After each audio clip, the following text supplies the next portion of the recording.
Hey everyone, tonight I'd like to share with you my experience with gambling. Shall not make my story too long. Suffice it to say that before 2011, I had never bet at all, except for scratch cards and stuff like that. Very, very minor. But I never stepped in the casino before May 2011. That was when I decided to visit the new Marina Bay Sands Casino in Singapore for the very first time. And I couldn't understand while I was in there that why people would spend hours, sitting at the table or in front of a slot machine in this smoky den, which didn't seem attractive or particularly pleasant at all, sort of place. And I left pretty quickly, after trying my luck on some penny machines, and I lost a little bit, I think $5.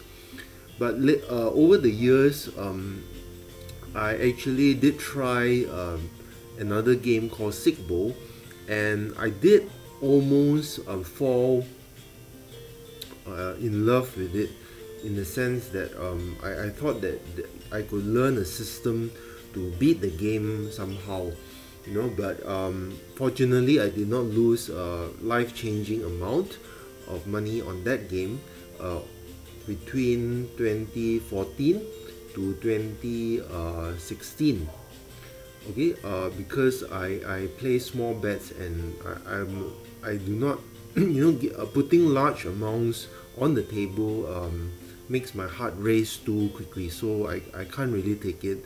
So the interesting part of my experience came in 2016 when I actually chose to play a slot game called 多福多财, which involves a pot of gold closing after it's filled up to a certain amount, and then you get to choose different levels of jackpot.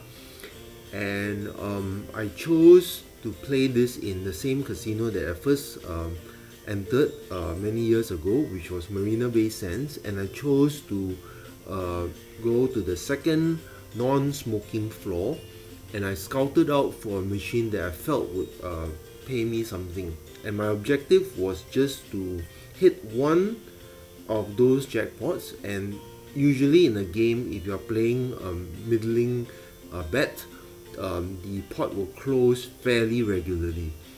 So when I sat at the machine, it was 4 p.m. in the afternoon, and I had $800 with me, and I put $300 in the machine and started playing with a minimum denomination of 40 cents. My mistake was I did not read the information that said that the 40-cent players, the minimum denomination players, would not get a chance at any of the jackpots because the pot would never close. So that was my mistake. So I played anyway, and so pretty soon I found that my balance was going down, and it kept going down, broke 200, and then it reached a low of $106 at around 5:30ish, at which point it started to go up again because certain spins were profitable and some free games came along. But I was mystified when it reached 6 p.m. in the afternoon, in the evening, and I still hadn't had a single closure of that pot of gold. When all around me I could see that similar machines were having fairly regular closings of the pot. So the truth was that they were playing higher denominations that caused these fairly regular closures, but I was playing 40 cents, so the pot would never close. Little did I know that that would be the case. So I kept on playing and targeting this objective of at least one closure of this pot. But in the meanwhile, I did get a lot of free games, and my balance climbed back up to break even and even slightly higher by 11 p.m. And it's sort of like ding dong there between 11 p.m. and 1 a.m. So I sat there from 4 p.m. to 1 a.m. That's quite a few hours, but it wasn't over because I still had not achieved my objective. So I kept on playing, and so the machine didn't take too much money from me, nor did it pay out a lot. So my balance kept on fluctuating from midnight to 1 a.m. and through 2 a.m.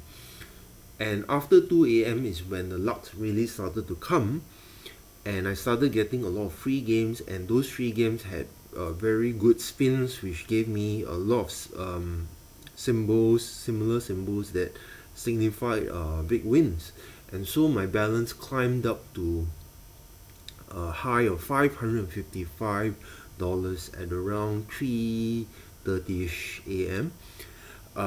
And but I was stubborn, and I still chased after the pot closure, which I still had not gotten a single one. So at that point, I should have stopped and asked one of the players or even the attendants why, and I would have probably found the answer pretty quickly, but I was just too absorbed.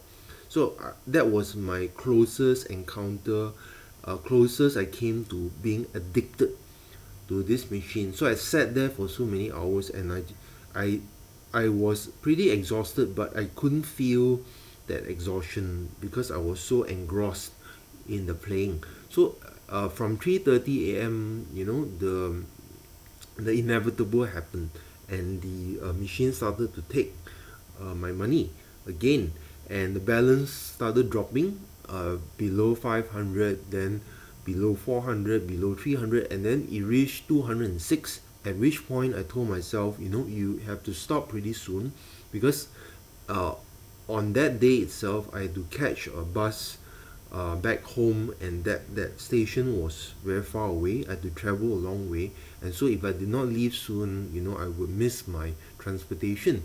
So I told myself, as soon as you get the next set of free games, you have to quit whether you're up or down.